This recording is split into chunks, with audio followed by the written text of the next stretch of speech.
प्राप्ति हो रही थी 5 विकारों की, राहत मिल गई, दिल कहे तेरा शुक्रिया।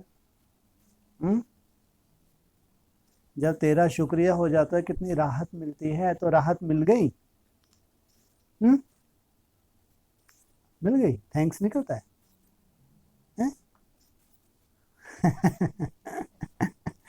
हाँ? डरते क्यों हो? हैं जी? डरना क्या है, पा लिया। सबसे पहले किसके अंदर से निकला? थैंक्स बाबा। कौन कहता होगा? अब वो ही नहीं कहे तो फिर आप कैसे कहें? बोलो।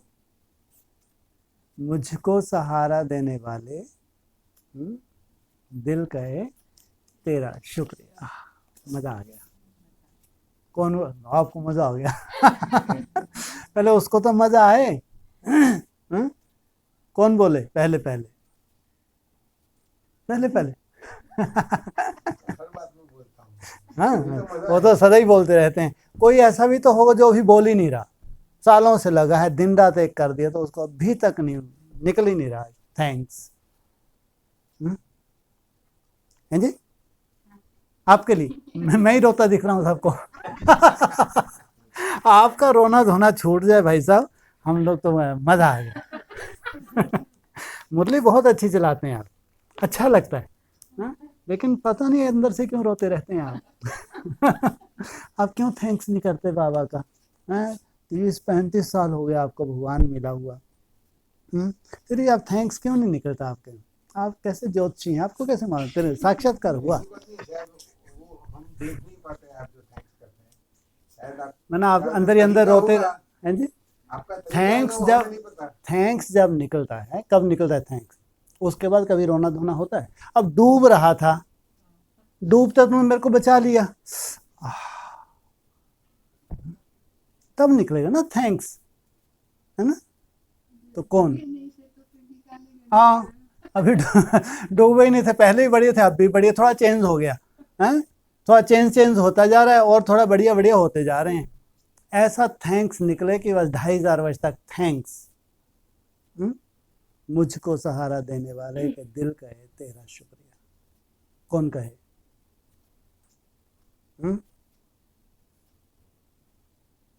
मतलब बहुत बड़ा क्वेश्चन है क्या? और कब कहे?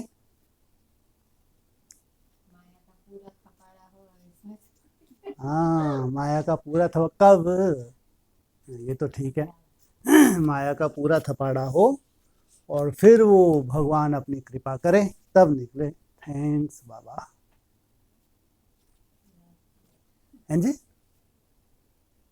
कहाँ कैसे ये पूछ रहा हूँ ना मैं। हाँ, नहीं कोई नहीं। हाँ, लास्ट में कब? 37 में? 37 में थैंक्स निकलेगा। 27 भी लंबा नहीं है? ओ, 27 भी लंबा नहीं है? और तब जाकर थैंक्स करेंगे? बाप रे बाप, कितनी रेगड़ी पहननी पड़ेगी तब तक। भक्ति मारा थैंक्स है ना वो, ना? हमको कौन सा थैंक्स चाहिए? ज्ञान मार्ग वाला, तब कहेंगे थैंक्स। तो अभी थोड़ी थैंक्स निकलता है, हाँ? पुरुषार्थ ही, इसलिए मुझको सहारा देने वाले दिल कहे तेरा शुक्रिया। अभी कोई कह रहा है थैंक्स उसका? हाँ? जब 1 साल परम धाम के लिए जाएंगे आप, तब आप कहेंगे थैंक्स, हमको भी राहत मिल जाएगी, ऐसा? बताते हैं। जब विराट पुरुष है पूरा ही दलदल में डूब जाता है तो उसकी चोटी नहीं डूबती, इतने तो उसका पुण्य कर्मों का खाता रहता है। क्या होता है? उसकी चोटी नहीं डूबती, और चोटी से पकड़ के तो कैसे थैंक्स निकला, पूरा कुटुंब परिवार बाहर, तो सबके अंदर से क्या निकल गया? थैंक्स। तो कहा मुझको सहारा देने वाले दिल कहे तेरा शुक्रिया। ओम शांति। बच्चे जब सन्मुख बैठते हैं तो जानते हैं हम जीवात्माएं हैं। यहाँ तो जीवात्माएं ही होंगी ना, यहाँ जितने भी क्या हैं, जीवित ही हैं, मनन चिंतन है, और भगवान ने फिर तीसरा नेत्र दिया हुआ है, अब आत्मा को शरीर नहीं है तो नंगी है, उसे अशरीरी कहा जाता है। तुम तो शरीर सहित हो, वहां क्या क्या हो तुम, जैसे अशरीरी, और यहाँ शरीर सहित हो। आत्मा व परमात्मा जब तक शरीर में न आए तब तक बोल नहीं सकते, चाहे आत्मा हो चाहे परमात्मा हो। आगे क्या देते हैं, ज्ञान देते हैं, तो किस आधार चाहिए। तुम जीवात्माएं जानती हो, अब बाप के सन्मुख है बैठे हैं, हूबहू जैसे 5000 वर्ष पहले सन्मुख आए थे। बच्चे जरूर बाप से ही वर्षा लेंगे। जानते हैं हम अपने परम पिता परमात्मा बेहद के बाप के सन्मुख बैठे हैं। क्यों बैठे हैं? बाप से बेहद का वर्षा लेने। क्यों बैठे हैं? इंतजार में, ये आज नहीं तो कल वर्षा मिलने वाला है लेने। जैसे स्कूल में समझते हैं हम टीचर द्वारा इंजीनियरिंग सीखते हैं, बैरिस्ट्री सीखते हैं, यह एम ऑब्जेक्ट रहती है। तुम बच्चे समझते हो परम पिता परमात्मा हमको ब्रह्मा के तन से बैठ राजयोग सिखाते हैं।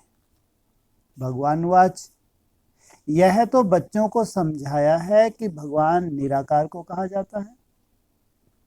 जीव आत्मा पुनर्जन्म जरूर लेती है। आत्मा जब शरीर धारण करती है तो पुनर्जन्म जरूर लेती है। कोई भी सन्यासी से तुम पूछो मनुष्य पुनर्जन्म लेते हैं तो कहेंगे, तो ऐसे नहीं कहेंगे कि नहीं लेते हैं। नहीं तो 84 लाख जन्म कैसे कहते? पूछो, तुम पुनर्जन्म को मानते हो? यह तो बरोबर है, आत्मा संस्कारों अनुसार एक शरीर छोड़ दूसरा फिर लेती है।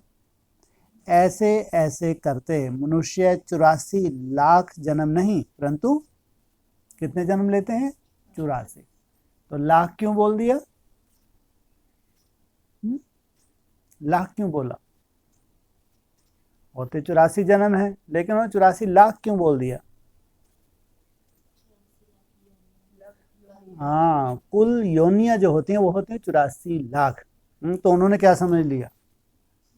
हाँ, आत्मा है वो ऐसे ऐसे भोगती है, ढेर सारी योनियों का चक्कर लगाती है, तब एक जन्म मिलता है। इससे सिद्ध होता है पहला जन्म जरूर बहुत अच्छा सतो प्रधान होगा, लास्ट में छी तमो प्रधान होंगे। पहला जन्म बहुत अच्छा सतो प्रधान और लास्ट का जन्म छी तमो प्रधान। 16 कला से फिर 14 कला फिर 12 कला होती हैं। पहले पहले 16 फिर 8। 8 के बाद तो क्या हो जाता है? डाउनफॉल। 8 के ऊपर,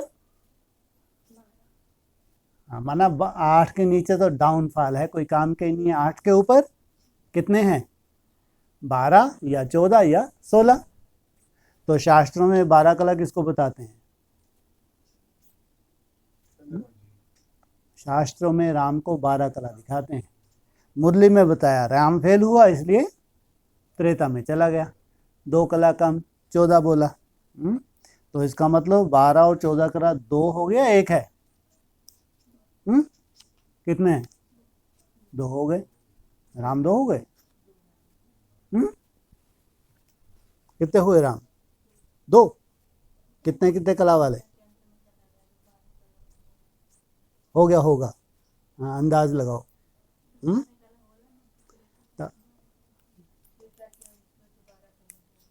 हाँ जी, त्रेता का अंत में 12 कला हुआ, उससे ऊपर 14 कला, तो कितने हो गए?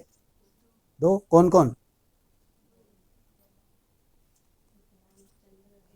हाँ, राम बाप बाप ओ हाँ, जो कलातीत है राम बाप को कहा जाता है, उसको आपने रामचंद्र बोल दिया। अब ये गलती नहीं। हाँ जी, एडवांस पार्टी गलती करे तो करे। हाँ हाँ जी, तो फिर कौन दो बताओ? श्री कृष्ण का आत्मा राम बनती है, वो भी बेचारी ये हालत हो जाती है। ऐसा कृष्ण तो 16 कला सदा ही उड़ता रहता है, एक टांग पे नाचते ही रहता है। हैं? वो कहाँ से कहीं बताओ, कहीं 14 कला बताया है उसको? सदा मुस्कुराता रहता है, हैं? कितने भी घाव हों कभी रोता ही नहीं है, तो उसको आप कैसे कह सकते हैं 14 कला? और वो नहीं जाता त्रेता में, लो हद हो गई है तो। तेरे से पूछा है? पूछा 4 बार तो बोल चुकी, मेरे को क्या दूर थोड़ी बैठा हूँ कि मेरे को सुनाई नहीं, मेरे कान में मैल है। पूछ तो आपसे पूछा ही, सुना ही नहीं कब से बोल रही है बेचारी, मैं बताऊँ मेरे को सब मालूम है। नहीं, हाँ जी बोलो। आप दो बोल रहे हैं ना राम के रूप, तो कौन कौन से हैं? एक है राम, आपने इसे कोर्स किया नहीं है ना? तो अब नई दुनिया का कोर्स भी नया होगा, नहीं होगा, वो मुरली के अनुकूल होगा। अगर बोला है 16 कला 14 कला 12 कला, तो जरूर कितने व्यक्तित्व हैं? 3 व्यक्तित्व हैं। 16 कला तो हम जानते हैं, 16 कला संपूर्ण निर्विकारी श्री कृष्ण के लिए, 14 कला मर्यादा पुरुषोत्तम, है ना? फिर 12 कला भी है, इसलिए बोला जनक के लिए। टू लेट का बोर्ड लगने के बाद आया, त्रेता के लास्ट में चला गया। तो ज़रूर कोई 12 कला भी है। 12 कला तक तो ठीक है, और फिर 8 कला के बाद तो कोई वैल्यू नहीं है, वहाँ तो एकदम रावण राज शुरू हो जाता है। तो पुनर्जन्म ज़रूर लेते हैं, पूछना चाहिए अच्छा परम पिता परमात्मा ने पुनर्जन्म लिया है या जन्म मरण रहित है? देखो, यह पॉइंट्स बहुत सूक्ष्म हैं। साकार मुरली में जो भी आ गया ये बहुत सूक्ष्म हैं। अगर कहेंगे जन्म मरण रहित है तो फिर शिव जयंती सिद्ध नहीं होती क्या? अगर कहेंगे वो जन्म मरण रहित है तो शिव जयंती, क्या मतलब हुआ इसका? हैं जी? अब तो नयों से ही पूछेंगे। और तो आप क्या पुराने हो गए? नहीं, मैं पुराना नहीं, मैं भी सीख रहा हूँ। अच्छा, चलो जो सीख गए हैं आप लोग बोलो। दोबारा सुनो, कितना सुंदर पॉइंट है, देखो यह पॉइंट बहुत सूक्ष्म है। अगर कहेंगे जन्म मरण रहित है तो फिर शिव जयंती सिद्ध नहीं होती। इसका मतलब जन्म होता नहीं होता, तभी तो शिव जयंती मनाते हैं, बोला है मुरली में, लेकिन पुनर्जन्म में नहीं आता। बिल्कुल मुरली का ही पॉइंट है। मैं जन्म मरण रहित नहीं हूं, लेकिन मैं पुनर्जन्म में नहीं आता, तो कब जन्म लेता हूं मैं? कोई तो समय होगा। कब थी शुरुआत सृष्टि की? लो ये भक्ति मार्ग मुर्दाबाद अरे अभी संगम अभी मालूम पड़ा। हाँ, कब सृष्टि की आदि कब? हाँ हाँ, लो गीता में जब ये लिखा है मेरे में पूरी सृष्टि लय होती है, और मेरे से ही पूरी सृष्टि, है ना? नहीं बोला है ना, पॉइंट है। तो जब संपूर्ण सृष्टि लय होगी, उसके अंदर विनाश हो जाएगी, तो उसको होना चाहिए नहीं होना चाहिए? और फिर सबसे पहले वो होना चाहिए जिससे उस पूरी सृष्टि की उत्पत्ति हो। नहीं तो जन्म नहीं होगा, नहीं कहेंगे शिव जयंती। मतलब आना और जाना दोनों बहुत नजदीक नजदीक नहीं हो गया? विनाश जब हुआ तभी तो। और उसका चलो ये तो ठीक है, जाना तो सब देख रहे हैं, सब लय होते जा रहे हैं, हा? अब लय हो गए, वो क्या देखेंगे उसका आना? देखेंगे उसका आना? कौन देखेंगे उसका आना? किसको नसीब होगा? हमें। गुड, बिल्कुल ठीक है। जो देव आत्माएं हैं, जो बड़ी से बड़ी देव आत्माएं हैं, जरूर वो इस रहस्य को जानेंगी। इसलिए वो आगे क्या बोल दिया, यह पॉइंट्स बहुत सूक्ष्म हैं। मुरली इतनी साधारण नहीं है जितनी सारी पढ़ के सुना देती हैं 20-25 मिनट में। अगर कहेंगे जन्म मरण रहित है तो फिर शिव जयंती सिद्ध नहीं होती। तो बोलते हैं भगवान आते हैं, ब्रह्मा तन में आते हैं तो उनका जन्म हो जाता है। अरे इसका कितना बड़ा रहस्य होगा। और इसलिए बोला है कि जन्म होता है शिव जयंती, लेकिन मैं पुनर्जन्म में नहीं आता हूं और तुम पुनर्जन्म में आते हो। कहेंगे शिव जयंती तो मनाई जाती है, समझाया जाता है हाँ शिव जयंती है, परंतु जन्म के साथ फिर मरना जिसको कहा जाता है वह नहीं है।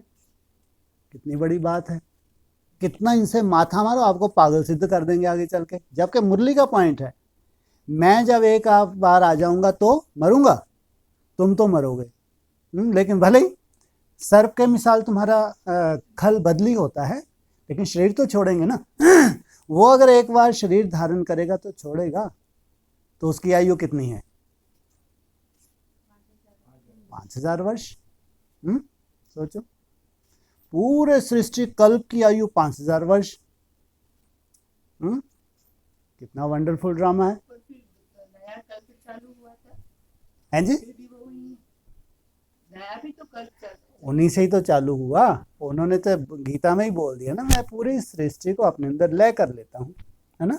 फिर मेरे से ही पूरी सृष्टि की उत्पत्ति होती है। तो जब लय किया तब तो ठीक है, एक बार सर पूरे संसार में उसकी प्रत्यक्षता हो गई। अब जो लय हो गए 500-700 करोड़ आत्माएं, वो क्या देखेंगे उसके जन्म को? धर्म पिता जब उतरेंगे बस निराकार निराकार निराकार। वो तो बोलते हैं मैं नाम रूप से न्यारा हूं, मेरा नाम भी है, रूप भी है, देश भी है, काल भी है, मैं अव्यक्त ज्योतिर्लिंगम।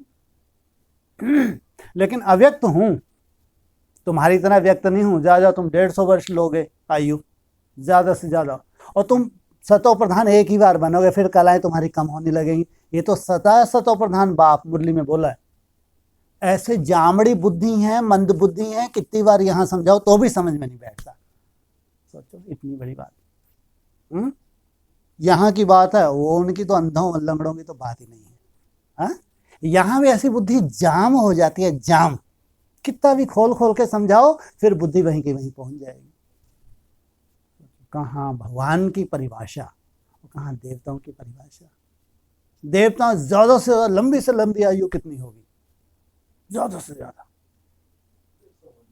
चलो थोड़ा बहुत ऊपर कर लो अपन। हाँ, सवाल ही पैदा नहीं होता, है ना। और उसकी आयु 5 पूरे 5000 वर्ष। ये हमेशा याद रखना चाहिए, नहीं तो उसका डिसरिगार्ड है। आप महिमा नहीं करते, अगर कोई व्यक्ति विशेष को आप बना देते हैं, उसका डिसरिगार्ड है। अगर इतना खोल खोल के बाप समझाता है और तुमने फिर घूम फिर के भक्ति मार मुर्दाबाद कर दिया, तो उसको क्या कहेंगे? हाँ, कोई समझदारी है ये?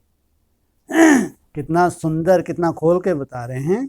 कहेंगे शिव जयंती तो मनाई जाती है, समझाया जाता है हाँ शिव जयंती है, परंतु जन्म के साथ फिर मरना जिसको कहा जाता है वह नहीं है। इसलिए वो क्या है? कौन सा यादगार है उसका? अमरनाथ। सदा अमर भव का वरदान देते हैं।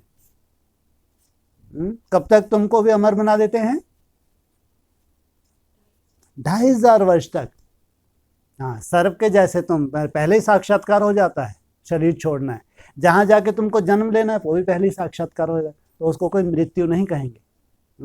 तुमको भी वो अपने संग का रंग लगाते हैं। अगर मरे तो फिर पुनर्जन्म लेवे। अगर वो भी तुम्हारी तरह शरीर छोड़े तो फिर उसको भी पुनर्जन्म लेना पड़े। बाप कभी पुनर्जन्म नहीं लेते, लेकिन शिव जयंती मनाते हैं तो जरूर संगम युग पे आते हैं। वह इस तन में एक ही बार आते हैं बस। किस तन में? हैं जी? ब्रह्मा के तन में एक ही बार कौन आते हैं? शिव बाबा एक ही बार आते हैं बस। क्यों? फिर क्यों नहीं आते? अरे सदा ही शिव है, यही है ना। क्या है? आया, अपना कर्तव्य किया, फिर जरूरत ही नहीं है। हाँ? तब आने की जरूरत कब पड़ जाए? एकदम तामसी बन जाते हैं। वही देवता है जो श्रेष्ठ थे 16 कला संपूर्ण थे, जन्म लेते रहे, कलयुग के अंत में कैसे बन जाते हैं? एकदम कलाहीन। तब जाके ब्रह्मा के तन में कितनी बार आते हैं? एक ही बार आते हैं, तुमको ज्ञान देते हैं, सद्गति कर देते हैं, बस। फिर पुनर्जन्म में नहीं आते। परमपिता परमात्मा पुनर्जन्म रहित है। वह कब सतो प्रधान से तमो नहीं बनते। कितनी बड़ी बात है। ये जामड़ी बुद्धि अंधों की बुद्धि में बैठेगा। क्या कह रहे हैं? वह कब सतो प्रधान से, सतो प्रधान से, इसको समझो। हम तो सतो प्रधान कितने समय के लिए होंगे? ज्यादा से ज्यादा, लो इनसे मिलो, बोलो। अरे हाँ, कितने समय के लिए होंगे सतो प्रधान? कला कम हो जाएगी पहले जन्म के बाद ही, ध्यान रखना। वो सतो प्रधानता नहीं रहेगी सत्युग के अंत में, जो बिल्कुल आदि में होती है। 16 कला से कुछ ना कुछ कमती होगी ना, तब तो 14 कला बचेंगी। सतो प्रधान भले ही कहा है सत्युग को, लेकिन जो सुख सतो प्रधानता का पहले जन्म का है, वो दूसरे तीसरे सातवें जन्म का नहीं हो सकता। और उसके लिए कहा है वह कब सतो प्रधान से नीचे आता ही नहीं। इसलिए मुरली का पॉइंट है, वो सतो प्रधान बाप, वो सदा ही सतो प्रधान है। सोचो, ये मुरली का पॉइंट है। तुम्हारी काया केवल कल्प में एक बार सतो प्रधान बनेगी। अभी आत्मा सतो प्रधान बनेगी तो उसमें भी सबसे बड़ा फंक्शन तुम्हारा कौन सा है? कैसे तुम अपनी काया को सतो प्रधान बना लोगे? क्या करोगे आगे चल के? हाँ, तो निराकारी स्टेज पे ज्यादा जाए फिर क्या होने वाला है? कैसे हो जाएगा ये सब? हैं जी, ये इतनी बड़ी आफत लेने जा रहे हो तुम तो, फास्टिंग। कि तुम्हारा बाप ना खाता है ना पीता है, अभोक्ता है, और बनने जा रहे हो बाप समान। जो ना खाता है ना पीता है ना पुनर्जन्म में आता है, तो उसका शरीर कैसा रहता है? कैसा रहता होगा? सदा ही सतो प्रधान, सदा ही कंचन। जैसा वो है वैसे ही तुमको बनाने आया है।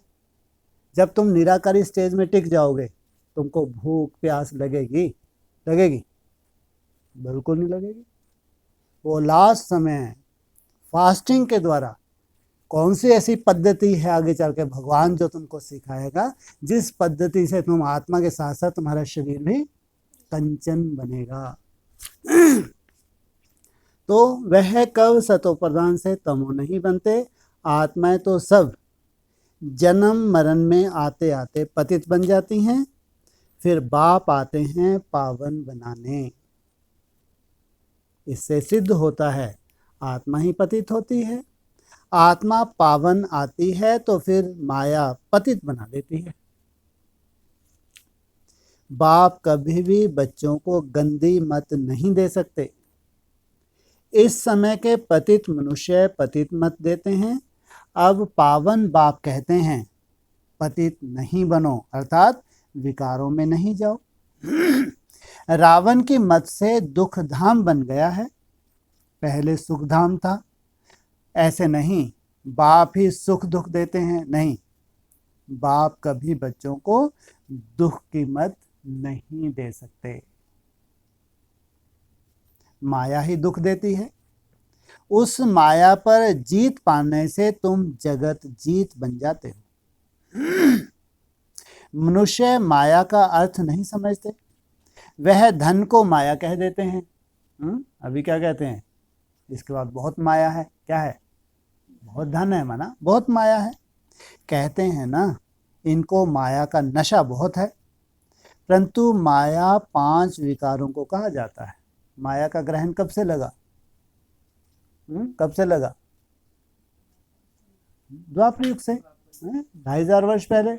वहां हमको माया का ग्रहण लगा, वहां विकारों की शुरुआत।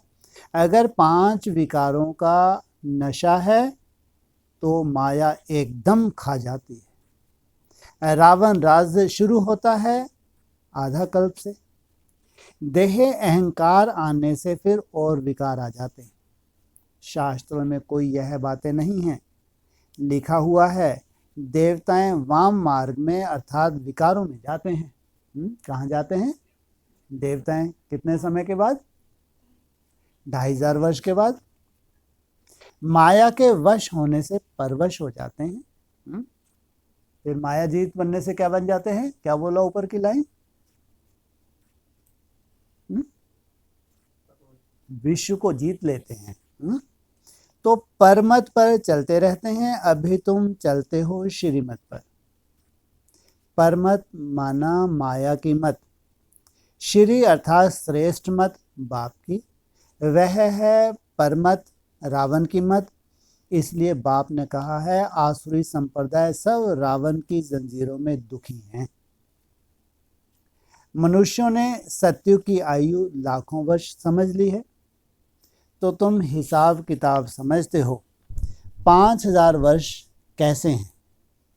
क्राइस्ट को 2000 वर्ष हुआ, बुद्ध को 2250 वर्ष हुआ, फिर इस्लामी को 2500 वर्ष हुए, सबको मिलाकर आधा कल्प हुआ। इनके पहले तो देवताओं का राज्य था, फिर देवताओं को लाखों वर्ष कैसे कह सकते हैं?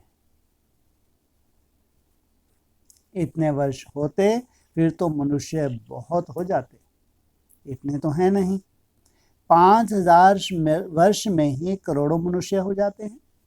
कहते भी हैं क्राइस्ट से 3000 वर्ष पहले भारत में आदि सनातन देवी देवता धर्म था। 5000 वर्ष पूरे हो जाते हैं, नाटक पूरा हो जाता है। इन बातों को कोई नहीं जानते। मैं जो हूँ, जैसा हूँ, यह चक्र कैसे फिरता है कोई जान ना सके। पहले मैं जो हूँ, फिर जैसा हूँ, और फिर पूरे चक्र का ज्ञान बाप ही समझाते हैं। यह है गीता। कौन सी है गीता? बाप समझ, यह है गीता। कौन सी है गीता?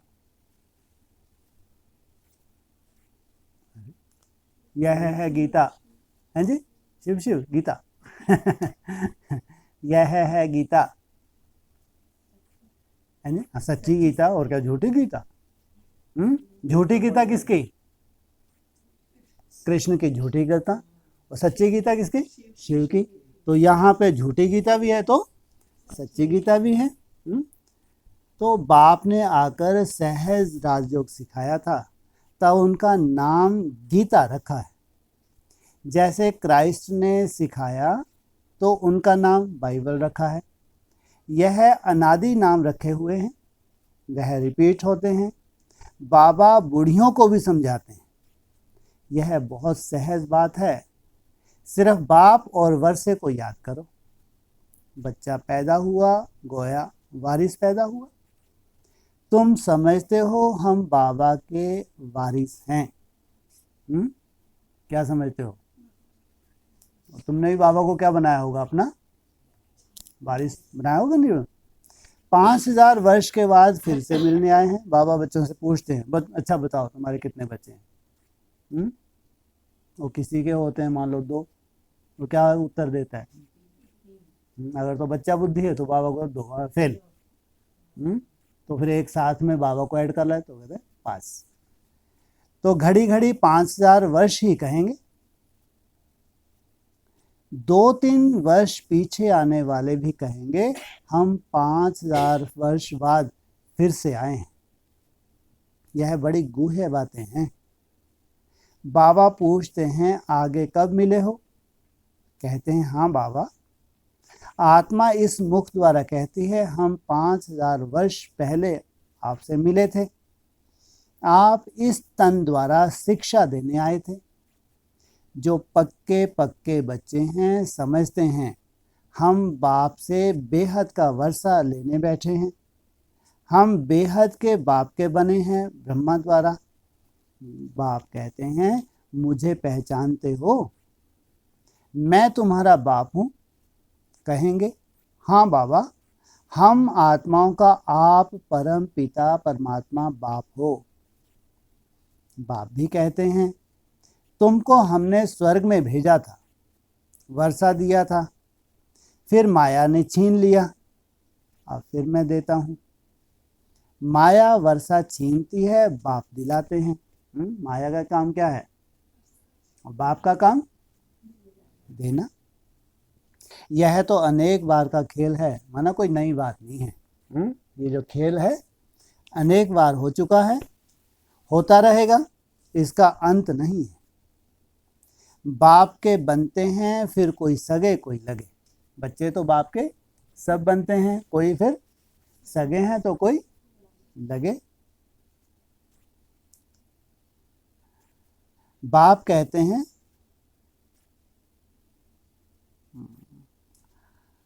कोई सोतेले कोई मातेले बनते हैं, कच्चे पक्के तो हैं ना।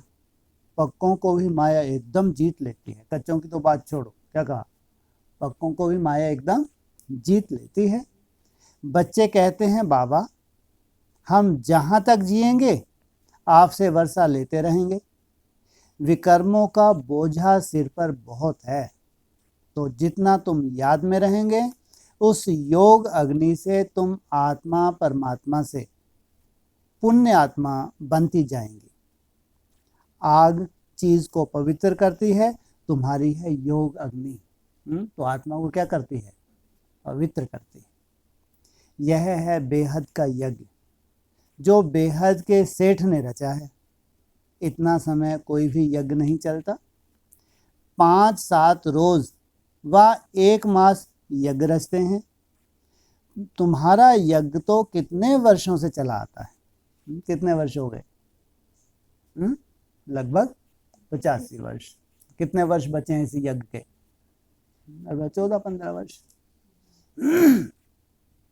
बाप सुनाते ही रहते हैं, कहते हैं भूल मत जाना, सिर्फ मुझे याद करो तो तुम्हारा जन्म जन्मांतर के विकर्मों का बोझा कटता जाएगा।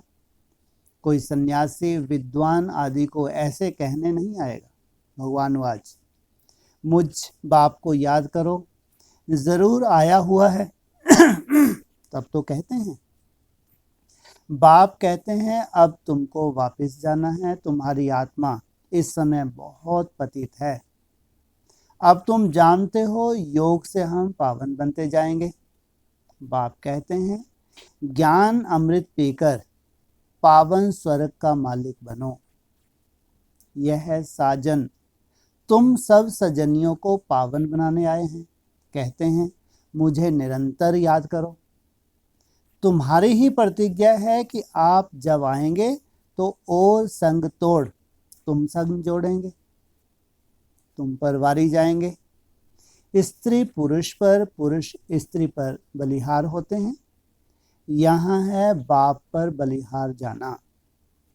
शादी में 1-2 पर बलिहार जाते हैं ना।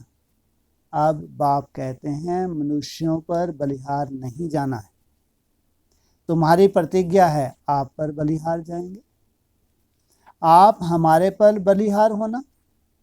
बाप कहते हैं तुम बलिहार जाओ तो 21 जन्मों तक तुमको सदा सुखी बना दूंगा। कितना भारी वर्षा है।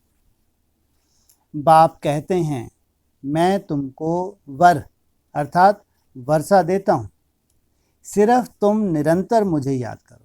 जैसे बहुत ही आसान है, कहते हैं तुम बस ज़्यादा कुछ मत करो, क्या करो, सिर्फ निरंतर मुझे याद करो। कहना कितना आसान है। श्रीमत से ही तुम श्रेष्ठ बनेंगे, यह भूलो मत। यह लक्ष्मी नारायण का चित्र भी घर में रख दो। हम बाप से फिर से वर्षा ले रहे हैं। बाप परम धाम से आया हुआ है, परंतु माया चील भी कम नहीं है। पंजा मार देती है। उसकी आंख कैसी होती है चील की, दूर से ही देख लेती है शिकार को। सबकी बात नहीं है, नंबरवार है। कोई तो एकदम भूल जाते हैं कि हम बाप से वर्षा लेते हैं। यहाँ बैठे हैं तो नशा चढ़ता है, यहाँ से बाहर निकला तो भूला। फिर सुबह को रिफ्रेश होते हैं, सारा दिन भूल जाते हैं। 4-5 वर्ष अच्छी सर्विस करने वाले भी आज देखो तो है नहीं। कुछ अवज्ञा की तो माया ने जोर से थप्पड़ मारा और चले गए। बाबा कह देते हैं बच्चे माया बड़ी कड़ी है, अवज्ञा करने वाले से माया एकदम गिरा देती है।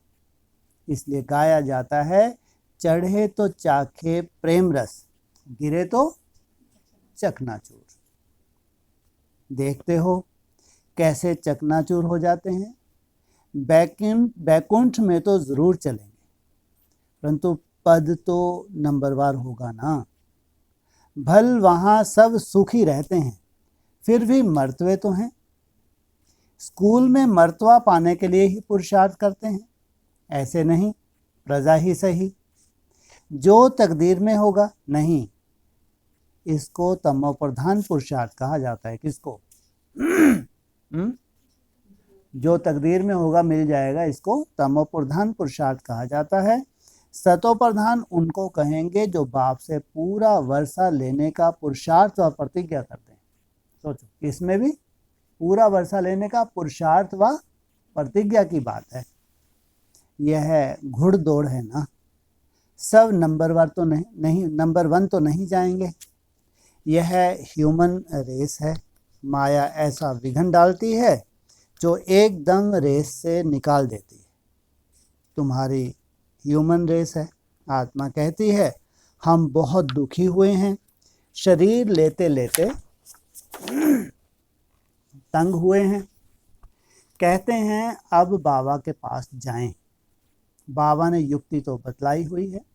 बाबा हम आपकी याद में रहेंगे, जितना टाइम निकाल सको उतना अच्छा है। जैसे गवर्नमेंट की सर्विस में भी 8 घंटा रहते हैं, तो इसमें भी तो 8 घंटा रहो। किसमें? बाबा की याद में भी तो। इसका आगे का कायदा क्या होगा? कम से कम 8 घंटे का चार्ट तो रखना ही पड़े। सृष्टि को स्वर्ग बनाना कितना भारी सर्विस है। सिर्फ बाप को याद करो और सुख धाम को याद करो, बस 8 घंटा सर्विस की तो पूरा वर्षा पाएंगे। ऐसे याद करते करते तुम्हारे विक्रम विनाश होंगे। 8 घंटा तुम इस सर्विस में दो। कितनी तरह की सर्विस है? एक सर्विस है भाव ने तुम बैठे बैठे विश्व की क्या ले जाते हो। तुम्हारी याद में ही पूरी सेवा समाई हुई है। बाकी 16 घंटा तुम फ्री हो। क्या? 8 घंटा ईश्वरीय सेवा में दो, 16 घंटा तुम फ्री हो। जितना हो सके घड़ी घड़ी याद करो। याद तो कहाँ भी बैठे कर सकते हो। सबसे अच्छा टाइम तुमको सवेरे मिलेगा। नाम ही है अमृत वेला, अमर बनाने की वेला। सिंधी में कहते हैं सवेल सुमन सवेल उठन, सवेरे जल्दी सोना, सवेरे उठना। यह गुण मनुष्यों को बड़ा करता है। अज्ञानी लोग 8 घंटा नींद करते हैं। तुम्हारी नींद आधी होनी चाहिए। 4 घंटा नींद बस। क्या कहा? 4 घंटा नींद बस। कर्म योगी हो ना, तो एनर्जी कहाँ से लेंगे फिर? कर्म योगी हो ना। अब तो ये कब बोला था? कितने साल पहले? कितने साल पहले? अरे कब की मुरली है? माना कम से कम 18 जनवरी 69 से पहले की होगी ना, है ना? तो कितने साल हो गए? लगभग 50 वर्ष से ऊपर हो गए ना। समय कहाँ से कहाँ पहुँच गया आज। दिन प्रतिदिन और तामसिकता की, तो जो वायुमंडल है खराब होता जाता है। अच्छा है और खराब। तो थोड़ा बहुत अगर नींद थोड़ी सी बढ़ा भी लें 1-2 घंटा, तो कोई बहुत बड़ा गुनाह हो गया? वैसे बाबा ने बोला है कितना घंटा? 4 क्या, 3 क्या, 2 क्या, आगे चल के और कम होती जाएगी। जितनी तुम्हारी बीज रूप अवस्था बढ़ती जाएगी उतना नींद तुम्हारी कम होती जाएगी। लेकिन अभी अगर 4 घंटा और उसके बाद दिन भर झुट के, तो समय नुकसान हो जाएगा, फायदा होगा। इसलिए अपनी कैपेसिटी देखनी है। कर्मयोगी होना। रात को 10 बजे सो जाओ, 2 बजे उठो। टाइम टेबल सेट कर दिया बाबा ने। क्या बोला? 10 बजे सो जाओ, 2 बजे उठो। शिव बाबा को याद करो। 2 बजे नहीं उठ सकते तो 3 बजे उठो। 4 बजे उठो।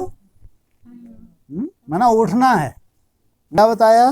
10 से 2, फिर 2 बजे नहीं उठ सकते तो 3 बजे उठो, तो 4 बजे उठो, लेकिन उठो। वह फर्स्ट क्लास समय है। कौन सा? अमृत वेले का सुबह का समय सबसे फर्स्ट क्लास समय है। एकदम शांति रहती है, सभी अशरीरी बन जाते हैं। उस समय सन्नाटा बहुत होता है, जैसे कि मूल वतन हो जाता है। ऐसे लगते जैसे सब मरे पड़े हैं। सब कहाँ चले जाते हैं? घोर निद्रा में चले जाते हैं, मरे पड़े। उस समय तुम बाबा को याद करेंगे तो फिर वह याद पक्की हो जाएगी। इसलिए अमृत वेले का बहुत महत्व है। वो जो प्रैक्टिस होती है वो धीरे धीरे तुमको एक परिपक्व बनाती है। अमृत वेले की याद अच्छा असर करती है। बाबा बहुत करके रात को जागते रहते हैं। स्थूल काम में आने से माथा भारी होता है। सूक्ष्म सर्विस में थकावट नहीं होती। एक है स्थूल सेवा, दूसरी है सूक्ष्म सेवा। कमाई थोड़े ही थकाएगी, कमाई से तो खुशी होगी। तो सवेरे सवेरे उठकर याद करने से बड़ी कमाई है। अच्छा, मीठे मीठे सकीलदे बच्चों प्रति माता पिता बाप दादा का याद प्यार। Good morning. रूहानी बाप की रूहानी बच्चों को नमस्ते। ओम शांति।